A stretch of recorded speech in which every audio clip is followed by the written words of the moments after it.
So what we see throughout Illinois is probably spread out because what happens in Springfield is probably not quite the same as what happens here in Chicago, but you might be surprised. When you look at rural areas, they're actually often more tolerant of underage drinking and drug abuse because they're more insular communities. You know the guy who's next door who hangs out with your kid all his life. So if they're out having some beers after they brought the cows in, people are like okay with that. There's less vigilance in terms of monitoring. What you'll see here on the first page is actually a list about tobacco. And one of the reasons I thought this was very interesting is we asked people about using tobacco products. They break it up by men and women. What you'll see here is they never asked anybody about hookah, which I think is really important and really reflects the focus of what they're trying to do here at OCCHY. Is this is something that, while we ask about cigarettes and cigars and snuff and chew and all these other kinds of things, we're not asking about hookah, and we really need to. Obviously, alcohol is a problem with young people, and I think not only from the position of pure drinking itself, but the way that we market alcohol to teenagers and young people, youth, I think, in general, in a way that we don't speak about. You know, when they marketed cigarettes using cartoon characters and prizes and promotions, everybody got very upset about that, and so we wiped that kind of marketing campaign away. We don't see Joe Camel out there anymore. We don't see prize things for saving up your Marlboro points and getting duffel bags and stuff like that. When you look at alcohol products, they're becoming fruity, because now you put lime in beer, and now you have all these fruit drinks and fortified vodka drinks, and they look like soda, they taste like soda, and they're really marketed in that sort of youth kind of way.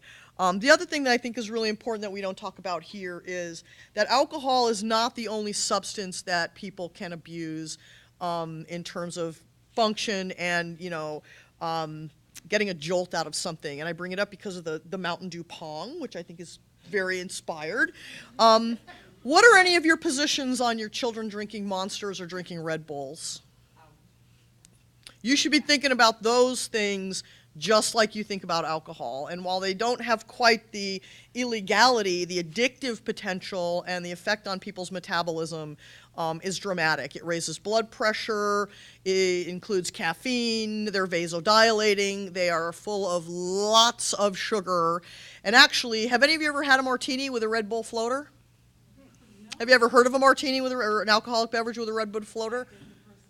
Why would you put a Red Bull floater in an alcoholic beverage? Because when you drink alcohol, you want to increase your blood pressure while you're doing that, because that's a safe thing to do. What I will tell you about these drinks is if you use them in conjunction with alcohol, the caffeine in the beverage actually promotes better absorption of alcohol in your brain and your nervous system. And so not only do you get a jolt of Red Bull on your martini, but your martini goes a lot further because your body actually metabolizes it in a much more productive way. So let's talk about your brain. What do you all know about your brain? You're all looking at me like, really? Yeah. The characterization of this is your brain and this is your brain on drugs sizzling in a hot frying pan is actually a pretty good one. I will accept that, because your brain is a very delicate and very high maintenance organ. And when I say she's high maintenance, I mean she's high maintenance and she knows she's high maintenance. She's not one of those people who's high maintenance and thinks she's not. She wants what she wants, she's demanding, and she is purely driven by chemicals. How do we do the things that we do in our brains is basically one chemical talking to another chemical that creates communication. And the purple handout that we have, I brought some very basic descriptions of what we see in terms of adolescent brain development. Most of the time, and you'll see in these little pictures, they're not in color, but whatever was blue is actually the black parts. Our brain develops from the back to the front. And there is a reason for that. How many of you have had children? How many of you had those children the natural way? Natural way, meaning you didn't have a C-section. How did your infant look when you saw it the first time? Messy. And what did its head look like?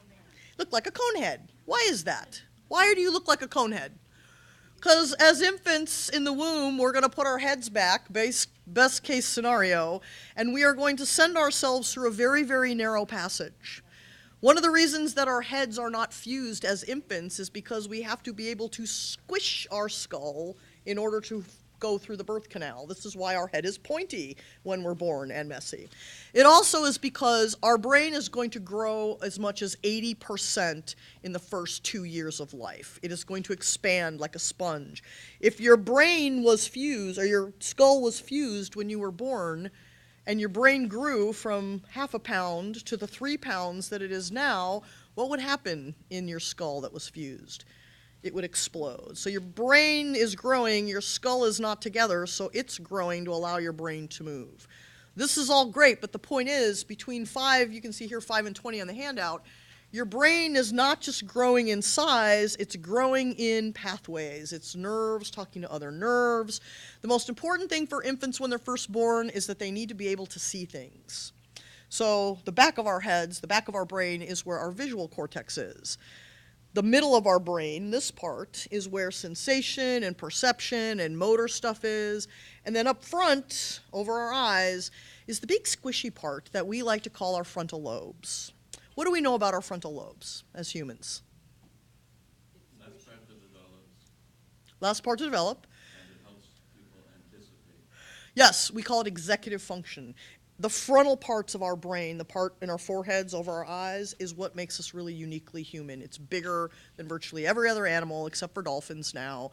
And it's where we make decisions, it's how we make choices, it's where we have dilemmas, all this conceptual stuff.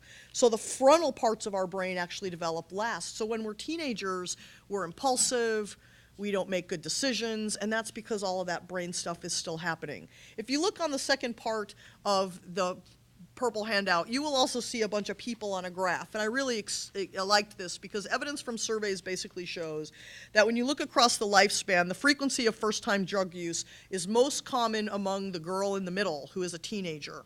They are the most likely people to use a substance for the first time and to actually become addicted to that substance for the first time. In some ways, though, it's difficult for us because teenagers come to us in mental health and they talk to us about what we now call social duplicity. So what do I mean by social duplicity?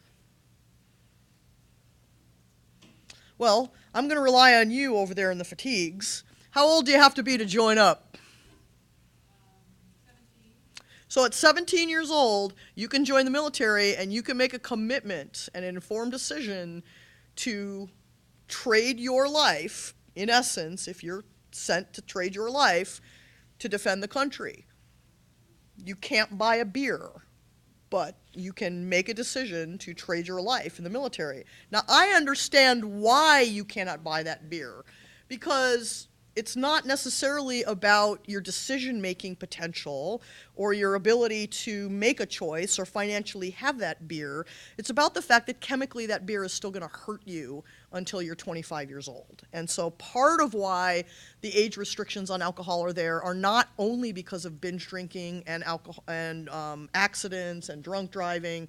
It's because medically we know that these young people should not be using alcohol during this period of their life because it's still harmful to them. The real point of this is for you to look at the peak. Where is the highest level of alcohol dependence based on age? It's between about 10 years old and 25 years old. What we see in all forms of drug use, alcohol, marijuana, cocaine, virtually everything is going to start in grade school, it's going to peak during college, and it's going to drop off, mostly after people get out of college. What do y'all know about brain chemistry? Anything? How many of you have seen the commercial where you've got all your little brain receptors while you're smoking and they're all happy and go lucky, and then they take away the nicotine and they all turn red and angry and they start like pounding against your skull? You guys seen that commercial? That's kind of what happens. Because nicotine, for example, stimulates all kinds of centers of your brain. So if you look at the green sheet, on the left-hand side, you've got this list of neurotransmitters: dopamine, serotonin, norepinephrine, endogenous opiates, or endorphins as we often know them, acetylcholine, one of my new favorites, endogenous cannabinoids, and then gamma-aminobutyric acid. You guys discuss these regularly, I'm sure. Okay. You should discuss these regularly, actually, because there is nothing that we eat, drink, or breathe that probably doesn't have a neurological action in our brain. If you look at the second column, you're going to see where in your brain these chemicals appear, which is basically everywhere. these chemicals appear. The next column is going to tell you what functions they monitor. So with serotonin, for example, we know it regulates mood, we know it regulates sleep, sexual desire, and appetite. Have any of you ever heard of serotonin before? Why do we know about serotonin? Well, no, what was that? You can take serotonin to sleep. What is the most common reason we take serotonin in America? Anxiety and depression. Probably the number one prescribed medication in America, I read this, I think, this week, in America right now is Cymbalta. It has surpassed the statins, it's surpassed drugs for hyperkalemia, and it has surpassed like Viagra. So number one is Cymbalta. Cymbalta is a selective serotonin reuptake inhibitor. An SSRI. How many of you have heard of an SSRI? Paxil, Zoloft, Elavil, Abilify. Do those ring a bell? Yes. Last year, Cymbalta brought in $6 billion to the pharmaceutical industry as the number one medication prescribed in America. $6 billion, a B. So when you think about mood regulation, we're using a lot of these medications. People are anxious, they're not sleeping, they're depressed. We are a very pharmacological-driven society. But if you look at all of these things, whether it's serotonin or norepinephrine or whatever it is, when you go to the very right column, you are going to see the drugs of choice that are actually going to affect that. And I only listed some of them. So in the case of dopamine, every drug virtually known to humankind affects your dopamine pathways. You have 4 dopamine pathways. You have one that runs to your eyeballs, you have one that runs to your midbrain, where your pleasure center is, and then you have one that runs up into your frontal lobes that affects your decision making. So when people are psychotic, for example, one of the things that we notice is that the dopamine pathway that runs to that frontal lobe where you're like making decisions and your thought organization and your clarity of mind, complete disruption. And so we think there's something about your frontal lobes and dopamine that makes people psychotic. Ironically, when you smoke methamphetamine, it mimics that exact pathway where it leaches the dopamine out of your brain, and not only does it make you high, but it makes you a little psychotic. So what we're seeing in our department is a lot of people are coming in who look psychotic. The truth is they're long-term methamphetamine addicts, and they've messed up their brain chemistry. Among synthetic drugs out there in the world, I can tell you there's virtually nothing more devastating to your brain and your neurological function than methamphetamine. Nothing at this point, could we tell you in science, will do more brain damage. In the short term. Alcohol does brain damage, cocaine does brain damage, cocaine can cause seizure disorders. You can snort cocaine once, you can snort cocaine 101 times, and your brain could have a seizure, and you could have brain damage from that. All these types of things happen.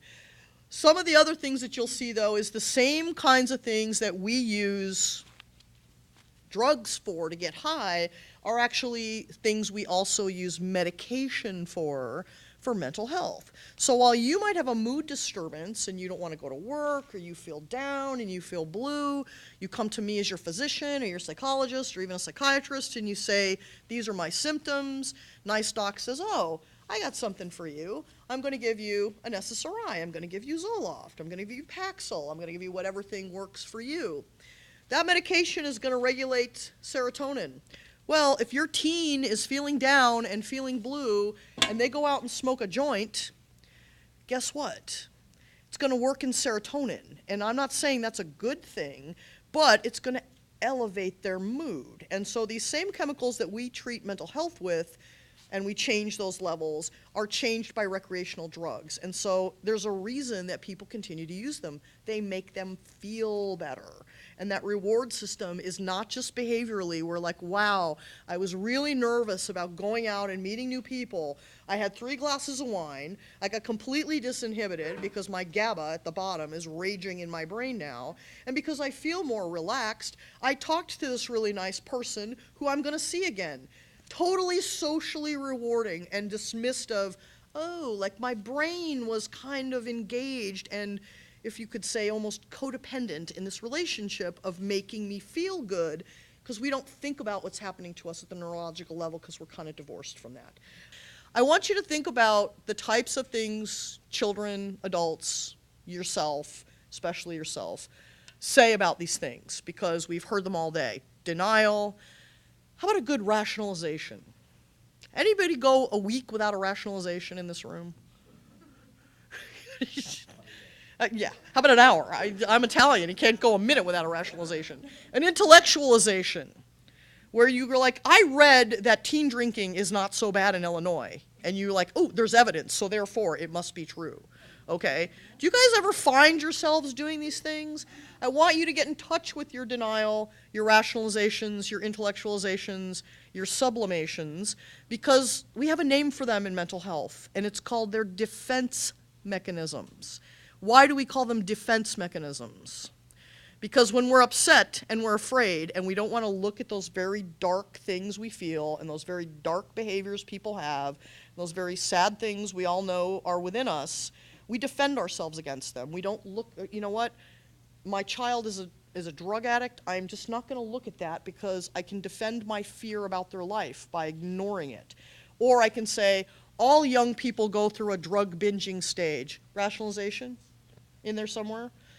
So if you just say, oh, it's okay, you defend your fear and you defend your inability to take action. And so when you step away from your defense mechanisms and you don't use them probably in the way you could be using them, you can more efficiently approach these things. And so I think, think about it. Also think about the fact that, again, some of these things happen naturally in our lives. So for example, those endogenous opiates or those endorphins, do any of you do yoga? Guess what you're doing when you're doing yoga? You're releasing neurological chemicals that make you feel good. Do any of you own cats? Any cat owners? Do you purchase catnip toys for your cats? You are enabling them by doing that. I joke, but what happens when your cat eats catnip? They get high, and they're drooling on themselves. But we do it for them because we think it's fun. It's fun for the cat.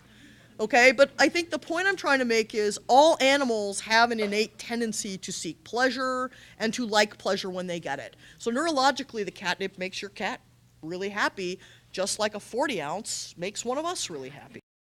The 5 things you want to know, as I said, the front end of your brain, this executive functioning part, is really the thing that we need to think about, because adolescents are characterized by probably the one behavior I could say characterizes them all is impulsivity.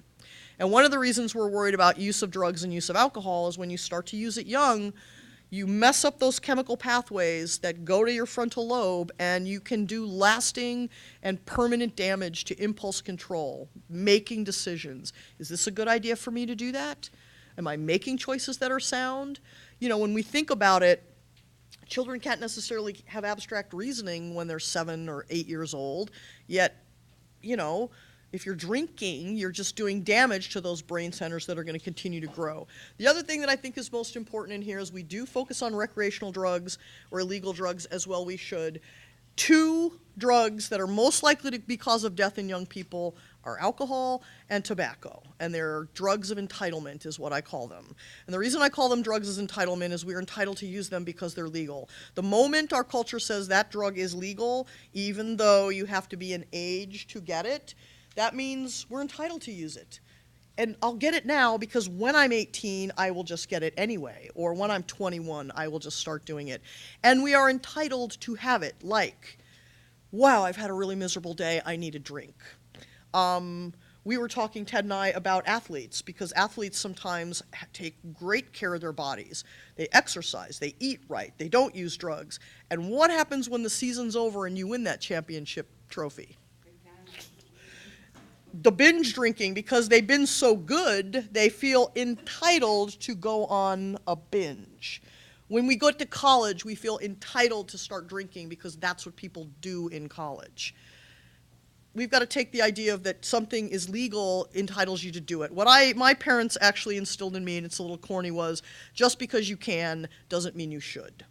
And that has gone a long way in our family, is sure you can, but should you? And that's about making choices, and again, back to your executive functioning. We put some websites on here that you could go and look at from the National Institute on Drug Abuse. The Center for Substance Abuse Treatment is one of the divisions of SAMHSA that's sponsoring tonight's event. They also have the Center for Substance Abuse Prevention and the Center for Mental Health Services. And so SAMHSA takes a very aggressive stance on wellness and substance abuse. But I tell people all the time, developmentally, children go to school and adults go to work. So if one of your coworkers is a drunk or a drug addict, how do you know that your coworker is lit up most of the day? Mostly because you're doing their job. No, I'm joking. But because they don't produce stuff, they're always in trouble, they're late.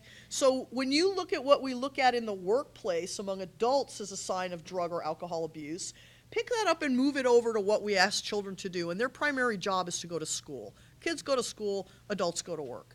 When children are not performing in school, personal habits, they quit teams, they quit clubs, they get all new friends suddenly, those are signs to you that in their social sphere, they are drifting into another place. So you can look at that just like you might say, oh my gosh, this guy I work with is just, I can't take it anymore. He's drinking on the job, something like that. And then what can you do to sort of protect yourself? So at the bottom there's some things using the mnemonic of parent. One is promote activities that capitalize on strengths and the developing brain. Exercise, reading, music, believe it or not, is really good for the developing brain. Music can actually release endogenous endorphins, can be very pro-social.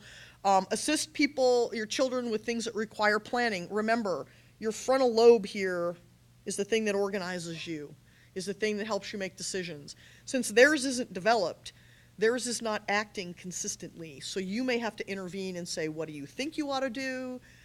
This is what I think you ought to do. And until they get that full kind of development, you can be a support system for them. Reinforce seeking advice from you and other adults. Sometimes other adults are good because they feel less scared to ask them. But as you said, when your child calls you and says, I want to come home from this party because I'm afraid of, I don't care if it's someone wants me to drink, someone wants me to use a drug, someone wants me to have sex I don't want to have with them. Your job is to go pick them up and tell them they did a good thing, in my opinion, and you can tell me if I'm wrong. Have an open discussion about maybe these shouldn't be your friends the next day, but if you yell at your child because you had to come get them from a scary experience of drugs, alcohol, or sexuality, or some other kind of thing where they feel coerced, they're going to stop calling you because now they're scared to call you. But when you pick them up and say, I'm really glad you called me, and I'm really sorry you're scared, and you did the right thing, they're going to be like, whoa, like, what are you smoking, probably is what they're going to ask you.